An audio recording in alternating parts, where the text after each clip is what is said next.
Okay, I hope you had a chance to tweet. That was quick, but I hope you had a chance. If anybody has any questions, again, I will remind you that there is a microphone down here available for your use. First of all, I'll start, because that's my job. One of the things that I noticed in both of your presentations is this sense of feeling, at least for me, a sense of alienation from the people around you. And what struck me about both of your presentations was there's a humanizing effect of both of these experiences, where the person who is at the center either loses connection and isn't able to make it again, or finds that space of connection. And that's what gets you involved in the community. So I love when things like that happen.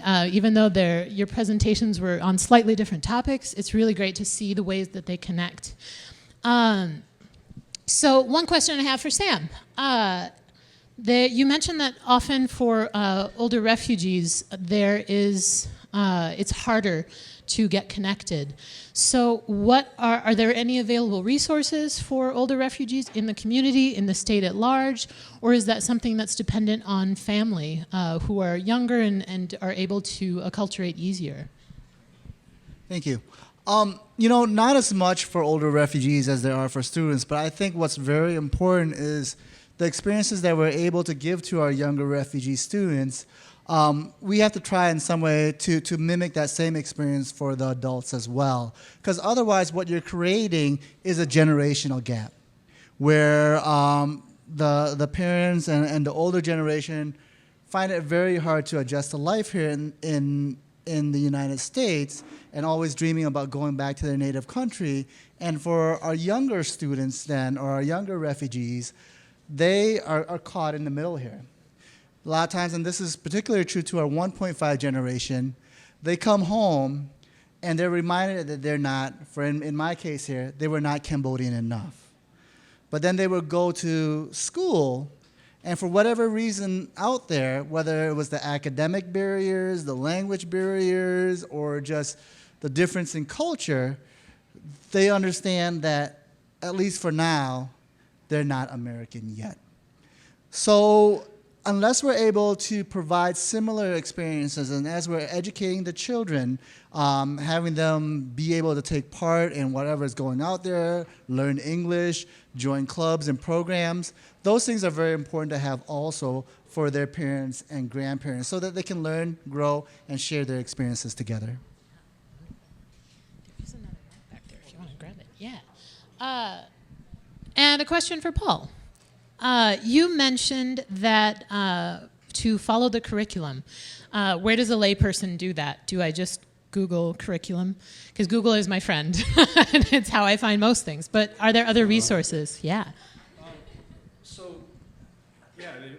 You want to follow curriculum as far as getting involved or even kind of interrupting the addiction to Pearson Inc. and MCA-driven curriculum. That's your Minnesota Department of Ed. Okay. So they are the decision makers, but they're also influenceable. They're listening, and there's some people here tonight that are impacting that dialogue, like Ryan Mulso from Educators for Excellence. They connect with people who are making those big decisions about curriculum in our state. Awesome. Another question for Sam. This might be too personal, and you can decline answering. But you said that you didn't feel like you were no longer. You felt you were no longer a refugee at, I think, 27 on your slide presentation. Was there was it a catalyst? Was there some kind of catalyst, or was it more of a crystallization of different events that led to that feeling?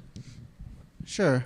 And and I kept the story very personal here because even though a lot of our different refugee groups share a similar refugee experience and refugee culture, I think the only story that I can tell about respectfully is my own culture here. I don't know, at age 27, I don't know if it was the new kids on the block getting back together or what, but but no,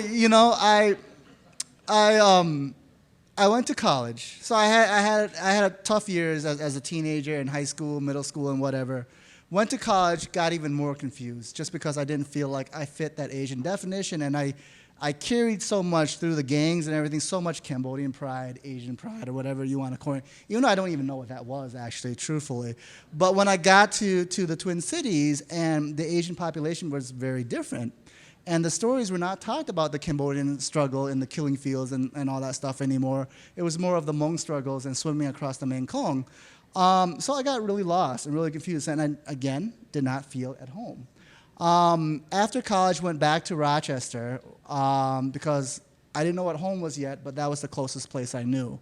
Went back to Rochester, started teaching in Rochester, was able to learn about my own culture as well, not just what I assumed was Cambodian pride or Cambodian culture. Got to research my own culture, started teaching Cambodian dance, as well as teach ESL and being a part of a successful career. And I was happy again. I was happy. So that was actually the first time that I felt, Rochester was home. I was at home. And I felt like for the first time I was an American. Cool. Paul, one of the questions that I had is when you start this student-driven work at your school, how do you begin? Do you sit down with the students and have a conversation? Do you come in with certain ideas that between you and your colleague? How do you begin? That's yeah. Yeah, I approach that from a couple different ways. So there's beginning with the radius activity. That's a place to start. Beginning with your local newspapers and topics that you see repeated in a few of them. But then also, even once you begin doing civic engaged digital storytelling or community-derived curriculum, the students who may have asked for it a week ago may tell you, I want a normal class now. I want a worksheet. Just give me a worksheet. I want to be done with this class. And then so you create a cycle where you have to continue perpetuating it. And usually you may see some students say, I want a normal class. I don't want to do this. Don't interpret that as demoralizing for the teacher. Think of it as an indicator that you're on the right track. You're sufficiently different than their previous classroom experience. And so that's kind of how you sustain a project too, is by interpreting that in a positive way. And what do you do then? Do you press forward with? When there's like we do something which is called round tables, where when a class is maybe they were enthusiastic about a project, but then there was a lull, there was a doldrum. We'll have a round table where it's kind of scary, but we say, even though we create all this curriculum based on what you want to do you want to continue the project? Because without their investment, it won't be successful. So usually by decentering the teacher and putting that opportunity back to them, leadership is fostered. Students will elbow each other and say, come on, just last week you were telling me how boring that math class is that you've taken 4 times. This is actually different. Why don't you do it? And that's the mentorship that will create the cold fission in your classroom. Awesome. Sam, at the end of your presentation, I was giving you the wrap it up signal over there. So will you talk a little bit more about the systems that you have in place to get students to high acculturation, high ethnic identity, or was it high acculturation, low ethnic identity, one of those 2 places? Well, I think this dovetails to with your earlier question. The 4 adaptive patterns of assimilation. The students and the refugees actually go through different stages at a time. When I was growing up, I was definitely on low assimilation, low ethnic identity. I thought I knew what my culture was, but I didn't. And also I had a hard time fitting into the mainstream culture that was there. At age 27, when I felt successful again, I understood how to really make it. I was starting to have a stable paycheck, was able to, help my parents out, and also was able to get connected with my own culture again too, and was able to see how it fit together. That was when I was at high assimilation, high ethnic identity. And, I felt I was actually quite fortunate growing up in Rochester, even though I struggled a lot there, and during that moment I didn't realize, what I was, how fortunate I was. But in the schools, there was actually a lot of programs that not only taught the reading, writing, math, or the basic content areas. But there was a newcomer program that helped us get assimilated and get integrated into the mainstream culture. I remember taking a field trip to the Amish farm.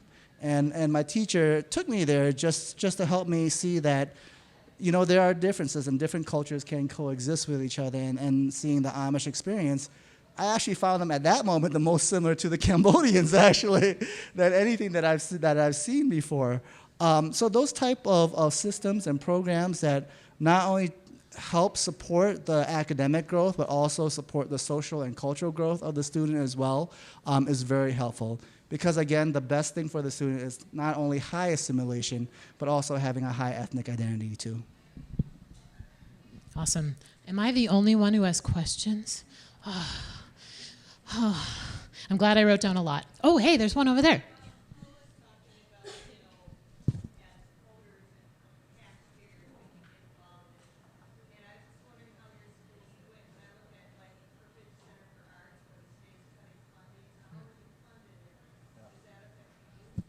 So the question was about taxpayers voting, making sure that programs are getting funded, and how is Gordon Parks doing? Yeah. So something that comes up a lot about our school is that you have the Gordon Parks name, but it's not an arts magnet. And from the very beginning of the school back in 2008, we've had to kind of defend the fact that arts saves lives. The infusion of creativity in our core class instruction is that which makes it an alternative school. Not a standoff, not an after-school arts experience that's Gordon Parks infused, but the core. So we're funded through a very different mechanism in St. Paul. So we're quite resilient to the different political trends. And that's an attribute of how St. Paul organizes their alternative ed program. Wonderful. So we're doing well, and actually next spring will be our 10th anniversary. And really part of even being here tonight is just saying we have developed systems that work. Too frequently, people, not only, not saying classroom teachers, but education in general will just say, well, those students are just, I don't know what works. We don't know what works. But we do know what works, actually. And we can articulate it and defend it, but it's too convenient to just keep saying that we don't know what works. Other schools in our district, we're reaching out now, kind of as a sign of our strength, is to reach out to other schools and say, I'm sure you don't want all those students to fall through the cracks, right? So steal notes from us and apply those things in your traditional classroom. Wonderful. Oh, yeah, question back there. Yeah, I'm sure that project-based education has positive and negative. I think like traditional education, the teacher tells you, do this worksheet, it's due on this day, whatever. So for some, even when I grew up, Dad put me out for long things. They had sort of like a self-paced program, which worked great for some students. And then other students like, finish it tomorrow, and the end of the year came, and they hadn't even done half the work. So what are some of the what are some of the pros and cons of project-based learning? But I think you guys are pretty Yeah. I'll just reiterate the question before you start so everybody knows. What are the pros and cons of project-based learning? Because sometimes it works for some kids, sometimes it doesn't work for others. Thanks for asking that question. It reminds me of something I keep failing to clarify at the beginning of my presentation. It's that the work I described tonight would occur in classes 2 days a week, Tuesday and Thursday. Not throwing out the traditional classroom experiences for all 5 days, but rather instead of breadth, going for depth on Tuesday, Thursday. The pros and cons of traditional versus project-based are what you described. There's a lot more pressure on the student to follow through and pace themselves and complete things. Part of what we do differently at our school that keeps me from even calling it project-based learning is that it's always group.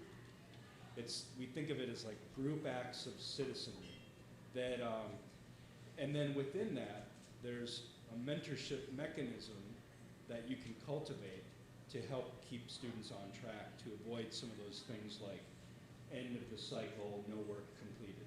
And that's part of why project-based learning has been kept out of other places, because it does force that, force the student to do those things at an early age that many people end up facing after they're out of college, like following through on self-appointed projects and things like that. I guess the short answer is that I don't propose you throwing out all of your current curriculum. It's really 2 days a week for our students. They would call the class an alternative class.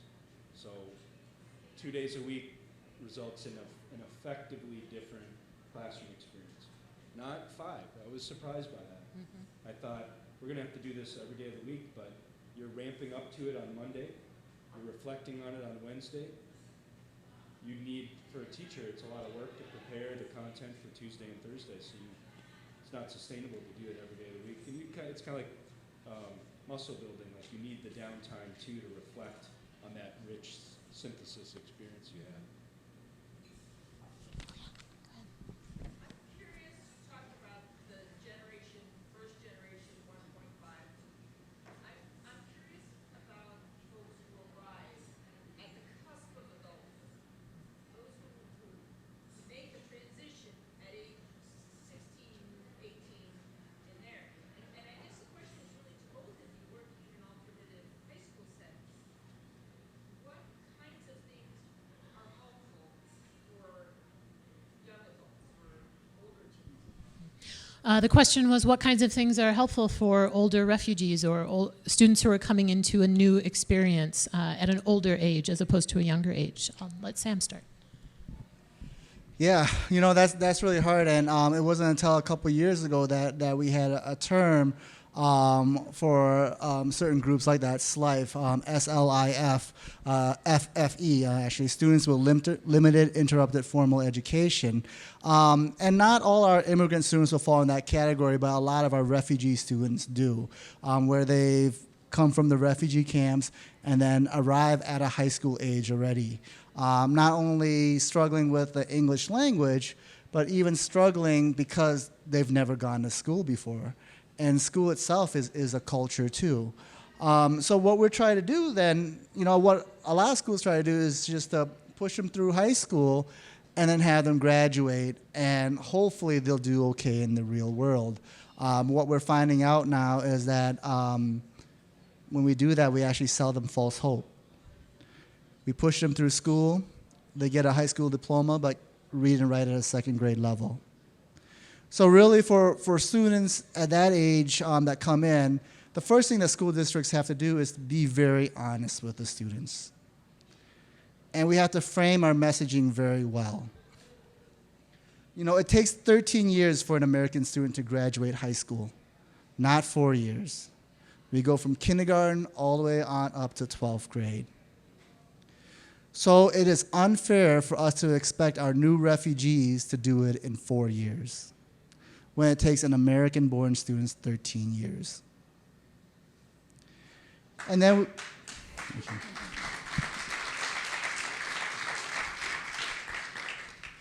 so we really have to create a graduation plan for them. In Rochester and now in Faribault here, we've created a 6-year graduation plan. Where when they first come in, if they're 16 or 17 years old, they go into a newcomer center, which is an all-day English immersion program for our district here. And what we focus on is academics at a kindergarten, first, second grade rigor. Trying to catch them up 3 years of education in that 1 year's time. And then when they advance to the next level, we focus on getting them from a second grade reading level to a 6th grade reading level. And then that 3rd year from a 6th grade through an 8th grade reading level, and then actually is their 4th year where they start working at a high school level. And through that time there, through our structure, there'll be some times where they can recuperate credits that they've missed. Of course, partnership with the ALC and ABE is very important. When they come in at 16, 17, with no previous education at all and are at a newcomer level, we right away connect with ABE already. So we start making that transition. Because a lot of times they won't finish in our high school here. We're doing all the prep work, but then they can go to adult basic education and get their adult diploma. If they come in at a level 2 or level 3, we right away connect with the ALC to see if there's any after-school work that they can do to recuperate credits and graduate before they're age 21. So our structure, and that's why I said systems matter. Our structure has to be very clear, and our education from kindergarten all the way on up to high school has to be very structured so that our kids don't fall through the cracks. I've experienced before, and I've experienced in Faribault here. When I first came in, every school taught something different, and the kids were immersed almost the whole day with like a 30 or 40-minute pull-out in the elementary, but because they score low on their test scores still in WIDA and MCA, when they get to the middle school, they were self-contained for most of the day. And then they learn based on their level or their rigor there, and it never progresses to grade level. So then when they get it to high school, they start over again. And when that happens, and when our programs are not structured enough, our students then fall into what they call, long-term EL learners, or in some books are now coining it the EL ghetto, where it's hard for them to get out. Yeah, I guess the question of what can we do for older students in schools that are at ALC, I think the infusion of projects that have a shelf life after the class is done speak to older students because they see the job experiences that are then linkable in these projects. So the one I described to you, the Transitions Project, we hope that that's available forever. It's a partnership with the Minnesota Historical Society. Students link to it. It's proof of how much they continue to link to the project. They'll call us if there's ever something wrong with the website. And so it goes on resumes, and it proves job experience in a real kind of way. And it's also something that they can say, this is archived at the Historical Society. So we can demystify these things and have them become part of class experience. We also say in our class, Jamie and I say this, if we do our job right, people are going to know about what we're doing. So then a student can say, I worked on the Greg's University Avenue Park project, and here's what I did. I was on this film. So instead of putting them into job experience classes, embed that in the class. Kind of the expression 21st century, but it's just in the students' words. It's the stuff they would like to do for a career. So bring that into class. Awesome. Well, if you have other questions for our presenters, I'm sure they've got maybe a couple minutes to talk afterwards. Also, you'll get an email after the event is over with connections to resources, other places you can look. There'll be links, I'm sure, to the websites for Paul's project. And I want to say again, don't be afraid to fill out the survey if you haven't already. You can turn it in at the front table over here where you checked in. And also, be on the lookout for EDTalks next fall. We'll be returning then. Please tell your friends. This is a great event. Once again, thank you again to Ice House for hosting us. Thank you. Yeah, you can give them an applause. This is a wonderful gift to be able to use this space. Thank you to the Bush Foundation and the Vern C. Johnson Foundation, and thank you to our excellent presenters for being here tonight.